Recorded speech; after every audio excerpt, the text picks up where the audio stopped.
नमस्कार, जय हिंद, वंदे मातरम साथियों। दोस्तों, एक और बड़ी अपडेट जेवर एयरपोर्ट का असर देखने के लिए मिल रहा है। दिल्ली लंदन के कॉर्पोरेट दफ्तरों से 20 गुना महंगी बिक गई यमुना एक्सप्रेसवे के किनारे अड़े सब्जियों की दुकान। हैरान हो जाएंगे आप लोग ये खबर जान के, ठीक ना। तो बड़ी अपडेट है ये। जेवर में बन रहे इंटरनेशनल एयरपोर्ट का असर देखने के लिए लगा है।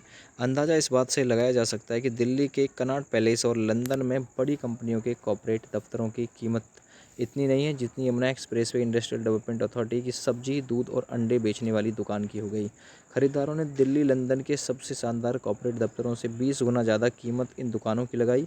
आपको ये बात सुनने में अटपटी लग रही होगी और हैरान करने वाली लग रही होगी, लेकिन सच यही है। पूरा आप लोगों को समझाते हैं। मामला कुछ इस तरह से यमुना प्राधिकरण ने पिछले दिनों आवासीय सेक्टर 18 और सेक्टर 20 में दूध, सब्जी और अंडे और घरेलू सामान बेचने वाली दुकानों के लिए छोटे छोटे भूखंडों की स्कीम लॉन्च की थी। इस स्कीम के तहत बुधवार को ऑनलाइन बोलियां लगाई गई थी। यहाँ 2 दुकानों की ज़मीन खरीदने के लिए बोलियां 1 करोड़ रुपये से ज़्यादा लगाई गई। इन दुकानों के लिए आवंटित किए जा रहे भूखंडों का क्षेत्रफल 9 वर्ग मीटर है। प्राधिकरण ने यह स्कीम पिछले साल दिसंबर में लॉन्च की थी।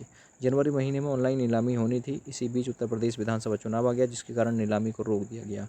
ठीक है, आवेदन प्रक्रिया पूरा कर ली गई थी। अब 25 अप्रैल को प्राधिकरण की ओर से आवेदकों को सूचना दी गई। बताया गया कि 27 अप्रैल की सुबह 11 बजे से दोपहर 2 बजे तक बोलियां लगा सकते हैं।